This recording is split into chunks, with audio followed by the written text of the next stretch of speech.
भारत कृषि प्रधान देश है। अगर किसानों को सुविधा मिलेगी तो वे और अच्छा कर सकते हैं, जिससे भारत का अर्थव्यवस्था भी सुदृढ़ हो सकता है। इन दिनों केंद्र एवं राज्य सरकार दोनों किसानों को अच्छा बाजार मिले, इसके लिए कोशिश कर रही है। वर्तमान समय की बात की जाए तो धान खरीदारी हो रही है। किसान की चाहत होती है कि उसे अधिक से अधिक मूल्य मिले ताकि वह आगे भी खेती कर पाए। ऐसे में इस बार राज्य में पहली बार एफपीओ को भी धान खरीदारी करने का अधिकार दिया गया है। ऐसे में एफपीओ भी जोर शोर के साथ खरीदारी कर रहा है। खास करके अगर बात की जाए तो वर्तमान समय में पैक्स को यह खड़ी चुनौती भी दे रहा है। जब कम पैक्स थे और जो किसान थे वो पैक्स के पास नहीं पहुंच पा रहे थे, वैसी परिस्थिति में बिचौलियों के माध्यम से किसानों का धान बिक जा रहा था। और अब जो एफपीओ जो आया है, किसानों का अपना समूह, अपना ग्रुप है, जिससे किसान लगातार हम लोगों के साथ जुड़ रहे हैं और लगातार किसान बेनिफिट हो पा रहे हैं। अभी खुले बाजार में 1300 रुपये धान बिक रहा है, जबकि ई नाम पर 1330 और 1430 और 1440 रुपये धान बिक रहा है। और सरकार के माध्यम से हम लोगों ने 2050 रुपये दिलाने का काम कर रहे हैं। यह सवाल खड़ा होता है कि एफपीओ कैसे धान का व्यवसाय कर रहा है। दरअसल एफपीओ छोटे छोटे किसानों का समूह होता है जो सम्मिलित रूप से व्यापार करते हैं। छोटे किसान अपना धान पैक्स में लाकर नहीं बेच पाते हैं क्योंकि उन्हें अतिरिक्त खर्चा वहन करना पड़ सकता है। साथ ही साथ कई अन्य समस्याएं भी आती हैं। ऐसे में एफपीओ छोटे छोटे किसानों से धान लेकर व्यवसाय करता है। इससे छोटे किसानों को लाभ मिल रहा है। अब उन्हें बिचौलिए का सहारा नहीं लेना पड़ रहा है। बिचौलिए हावी होने पर उन्हें पैसा भी कम मिलता था।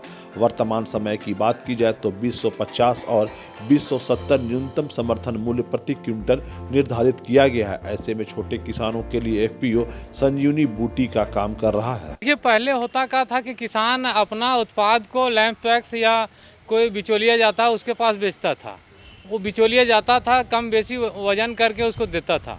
आज यहाँ बाजार समिति में इस तरह का हम लोगों का सुविधा होने से आज के समय में सही वजन और पैसा तुरंत मिल जाता है। इसी चलते यहाँ किसानों का जुटान हो रहा है और अच्छे खासे किसान यहाँ पे धान लेकर आ रहे हैं।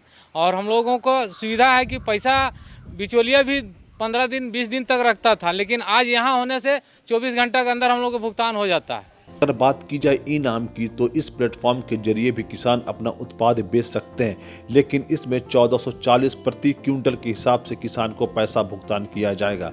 दरअसल कई ऐसे किसान हैं जिन्हें तत्काल पैसे की जरूरत होती है, उनका उपज भी बेहद कम होता है। ऐसे में किसान चाहे तो ई नाम के जरिए भी अपना उत्पाद बेच सकता है। इससे यह फायदा होता है कि पूरा का पूरा पैसा एक बार में ही मिल जाता है। ऐसे में किसान को लाभ होता है। बाजार समिति के सचिव राकेश कुमार सिंह बताते हैं कि इस वर्ष ई नाम के जरिए हम लोग 30 लाख रुपया का धान का व्यापार करने का लक्ष्य निर्धारण किया है। सारे किसान पैक्स में और लैंप्स में नहीं बेच सकते हैं, क्योंकि कुछ किसानों को इमीडिएट पैसे की ज़रूरत होती है, तो वो अपने उपज को जल्दी बेचना चाहते हैं। उनके कई तरह की देनदारियां होती हैं, ज़रूरतें होती हैं, तो उस हिसाब से वो बेचते हैं। अभी भी पूरे झारखंड में सबसे ज़्यादा रेट जो है सी नाम हजारीबाग के द्वारा ही दिया जा रहा है। और ये किसानों के लिए अच्छा है, जिनको जल्दी बेचना है उनको भी अच्छा मूल्य मिल रहा है, और जिनको थोड़ा इंतजार कर सकते हैं वो लैंप पैक्स के माध्यम से, एफपीओ के माध्यम से धान अधिप्राप्ति सेंटरों पर बेच सकते हैं। इनाम से धान खरीदारी का 300 लाख का लक्ष्य है और हम लोग इसको बहुत जल्द हासिल कर लेंगे।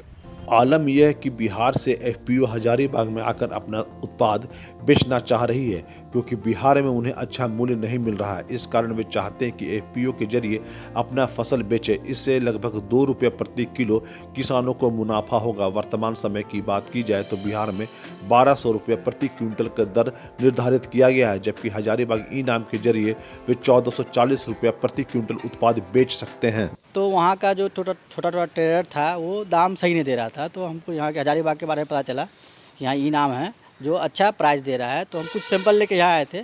सैंपल लेके आए तो पता चला कि यहाँ प्राइस ठीक अच्छा दे रहा है। तो हम लोग वहाँ जा रहे हैं, फार्मर को बताएंगे, जो हमारे किसान जुड़े हुए हमारे फार्मर प्रोड्यूसर ऑर्गेनाइजेशन से, उनको बताएंगे कि आप वहाँ बेचिए, मतलब कलेक्शन प्रोक्योरमेंट करवाएंगे, फिर यहाँ हम लोग बेचेंगे। मैं बिहार से यहाँ इनाम प्रदान संस्था में काम करता हूँ। मैं इनाम के बारे में सुना था, बातचीत हुआ था, मीडिया के तहत से भी बातचीत हुआ था, जानकारी मिली थी, इसके लिए यहाँ आए थे। यहाँ हम लोग पता चला कि धान का जो सैंपल है ना, या धान ये लोग भिजवा रहे हैं, तो हम धान के सैंपल लेकर भी आए हैं यहाँ कि धान हमारा भी वहाँ से अच्छा रेट यहाँ धान बिक रहा है, तो हम लोग अपने किसान लोग के साथ मिलकर सोच रहे हैं कि वहाँ से धान को यहाँ दे दें ताकि उनको भी अच्छा रेट मिल जाए। बाजार समिति के सचिव राकेश सिंह का कहना है कि अब बहुत विकल्प किसानों के लिए खुल गया है। बाजार समिति में धान खरीदने को लेकर सारे सेंटर खुल गए हैं, जिसमें ई नाम, पैक्स और एफपीओ शामिल है। मिलर भी अपना सेंटर बाजार समिति में खोले हुए है। ऐसे में बहुत दिनों के बाद बाजार समिति में चहल पहल दिख रहा है। बाजार समिति का उद्देश्य किसानों को अधिक से अधिक लाभ पहुंचाना है, वह हजारीबाग में पूरा होता दिख रहा है। अब किसानों के लिए कई विकल्प उपलब्ध है धान खरीदने के लिए। वो ई नाम के प्लेटफॉर्म से बेच सकते हैं। अभी एफपीओ को भी सरकार ने लाइसेंस दिया है धान अधिप्राप्ति के लिए, लैंड पैक्स को भी दिया है। सारे सेंटर बाजार समिति में खुले हुए हैं। इसके अलावा मिलर भी सेंटर खोले हुए हैं। तो आज के डेट में हजारीबाग बाजार समिति में किसान के लिए कई विकल्प उपलब्ध हैं और जिस विकल्प के माध्यम से उनको ज़्यादा मूल्य मिलेगा उस विकल्प के पास जाकर अपने उत्पाद को, अपने धान को बेच सकते हैं। और एक बहुत अच्छा माहौल काफ़ी दिनों बाद बाजार समिति हजारीबाग में नज़र आ रहा है कि किसान अपने उपज को लेकर सीधे बाजार समिति आ रहे हैं और अधिकतम मूल्य प्राप्त कर पा रहे हैं। जानकारी के अनुसार हजारीबाग जिला से धान देने के लिए 27,375 किसानों का निबंधन किया जा चुका है। इसके अलावा भी छूटे हुए किसान अपना निबंधन करा सकते हैं। इस वर्ष जिला अंतर्गत लगभग 2,000 मैट्रिक टन धान उत्पादन होने का अनुमान लगाया गया है। ऐसे में 1,40,000 क्विंटल धान क्रय करने का लक्ष्य निर्धारण किया गया है। 50 पैक्स धान की खरीदारी करेंगे, जिनमें 40 पैक्सों के पास अपना गोदाम भी नहीं है। ऐसे में बाजार समिति महत्वपूर्ण भूमिका निभा रही है।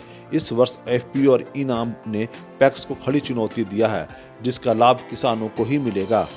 गौरव प्रकाश, ईटीवी भारत, हजारीबाग।